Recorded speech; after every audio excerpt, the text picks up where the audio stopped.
রহিম বাংলাদেশ জাতীয়তাবাদী শ্রমিক দল কিশোরগঞ্জ জেলা শাখা জেলা শ্রমিক দলের সাংগঠনিক সম্পাদক ও সদর উপজেলা শ্রমিক দলের সভাপতি হিসাবে আমি দীর্ঘ রাজনীতি করি 90 বছরের আন্দোলন পর থেকে মাজহারুল ভাইয়ের সাথে রাজনীতি করি বিগত 14 বছর 15 বছর যাবৎ। মাজহারুল ভাই ছাড়া তৃণমূল কর্মী আমাদের মতো যারা আছে মাজহারুল ভাই ব্যতীত আমাদের খোঁজখবর কেউ নেয় নাই। পাশাপাশি আমরা খেতে খামারে বিভিন্ন ধান খেতে বিভিন্ন জায়গা আমরা ঘুমাইছি, রাত্রে 3টা 2টা যে কোনো সময় মাজহারুল ভাই খবর নিয়েছে। মাজহারুল ভাইয়ের সাথে আমাদের সাথে ইসরাইল ভাইও আমাদের খোঁজ খবর নিয়েছে। তৃণমূলের কর্মী হিসাবে আমরা বিগত দিন এই 16 বছর যে আন্দোলন সংগ্রাম করেছি মাজহারুল ভাইয়ের নির্দেশে, প্রতিটা ক্ষেত্রে আমাদেরকে খোঁজ খবর নিয়েছে মাজহারুল ভাই। এবং আমার জেলা শ্রমিক দলের সাংগঠনিক ময়মনসিংহ বিভাগের সাংগঠনিক সম্পাদক, জেলা বিএনপির সম্পাদক, জেলা শ্রমিক দলের সাধারণ সম্পাদক যেমন জনাব দিদারুল হক দিদার ভাই আমাদের খোঁজ খবর নিয়েছে। প্রতিটা ক্ষেত্রে প্রতিটা মুহূর্তে আমাদের ঘাটে ঘাটে আমরা নির্যাতিত অবহেলিত হয়েছি, কিন্তু কোনো নেতা আমরা পাই নাই। আমরা মাজহারুল ভাইকে সর্বক্ষেত্রে পেয়েছি। তথাপি আমরা এই কিশোরগঞ্জে এমপি হিসেবে মনোনয়ন মাজহারুল ভাইয়ের জন্য আমরা চাই। আমরা নেতা একজনে মাজহারুল ভাই।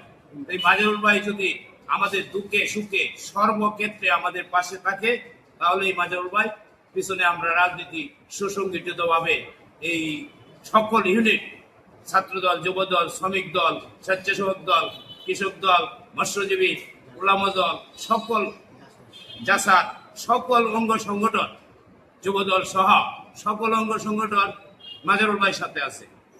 থানা পৌর বিএনপি, থানা বিএনপি, সকল অঙ্গ সংগঠন।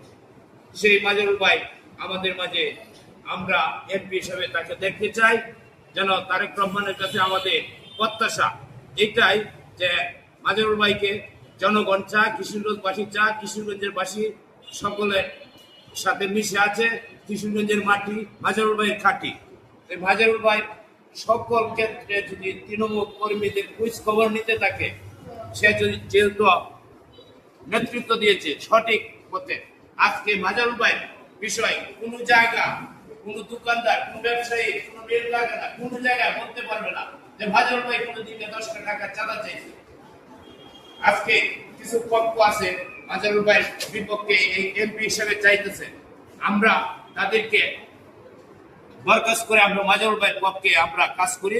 মাজহারুল ভাইয়ের জন্য আমরা চাইতেছি এমপি নমিনেশন মাজহারুল ভাইকে দেও। আমরা খালেদা জিয়া এবং তারেক জিয়ার কাছে আমরা এটার প্রত্যাশা।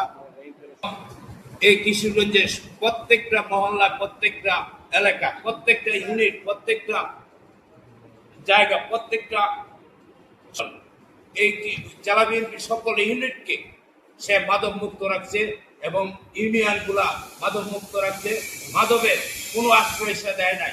এই কারণে আমরা মাজহারুল ভাইকে ভালো পাই, মাজহারুল ভাই সমর্থনে আমরা কাজ করতে চাই। আমরা তারেক জিয়ার সাথে, আমরা তৃণমূল কর্মী, আমরা বিগত দিন আন্দোলন সংগ্রামে আমরা নির্যাতিত। আমরা তারেক জিয়ার কাছে আমাদের এই প্রত্যাশা এবং খালেদা জিয়ার সাথে আমাদের এই প্রত্যাশা। আমরা এই মাজহারুল ভাইকে নমিনেশন দেওয়ার জন্য আমরা সকলভাবে আমরা অনুরোধ এবং কাম্য করি। এই সেগুলা সাংবাদিক যারা আছেন আপনারা এইগুলো তুলে ধরবেন। মাজহারুল ভাইয়ের খোঁজ খবর এই তারেক জিয়া প্রতিটা ক্ষেত্রে নেব। যদি সে ভালো হয়ে থাকে, তার মতন ভালো আমরা আর দেখছি না, কোন ক্ষেত্রে আমরা পাই নাই। এই বলে আমি আমার বক্তব্য শেষ করলাম। আসসালামু আলাইকুম। বাংলাদেশ জাতীয়তাবাদী শ্রমিক দল জিন্দাবাদ, তারুণীর অহংকার, খালেদা জিয়া জিন্দাবাদ, শহীদ জিয়া অমর হোক।